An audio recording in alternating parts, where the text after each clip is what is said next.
અમદાવાદમાં ક્રેશ થયેલા પ્લેનમાં 242 લોકો સવાર હતા। ગુજરાતના પૂર્વ મુખ્યમંત્રી વિજય રૂપાણી પણ આ પ્લેનમાં સવાર હતા। વિજય રૂપાણીના ગુરુ સાથે TV13 ગુજરાતીએ ખાસ વાતચીત કરી। વિજય રૂપાણીના નિધનથી તેઓએ દુઃખ વ્યક્ત કર્યું છે। રામાનંદ બાપુ તેમના ગુરુ છે। સંવેદનશીલ મુખ્યમંત્રી હતા વિજય રૂપાણી તેવું નિવેદન પણ રામાનંદ બાપુએ આપ્યું છે। માતાજીના અતૂટ શ્રદ્ધા ધરાવતા હતા વિજય રૂપાણી તે વાતનો પણ તેઓએ ઉલ્લેખ કર્યો। 15 દિવસ પહેલા જ તેઓ ગુરુની મુલાકાતે આવ્યા હતા। ઇન્દ્રેશ્વર મંદિરના કામ અંગે તેઓએ પૂછપરછ કરી હતી। મારું નામ રામાનંદી છે।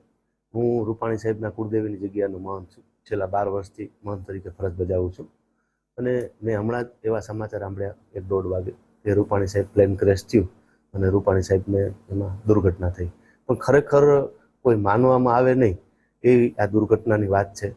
અને રૂપાણી સાહેબનો એક સરળ સ્વભાવ અને અમારે તો પહેલેથી ઘર જેવો નાતો, કારણ કે એમના કુળદેવી છે ત્યાં હું છેલ્લા 15-20 વર્ષથી મહંત તરીકે 12 વર્ષથી ત્યાં ગાદીપતિ તરીકે ફરજ બજાવું છું। પણ ખરેખર એક દુઃખની વાત છે કે રૂપાણી સાહેબ એવી સાંભળી હમણાં વાત કે એક્સપાયર થઈ ગયા।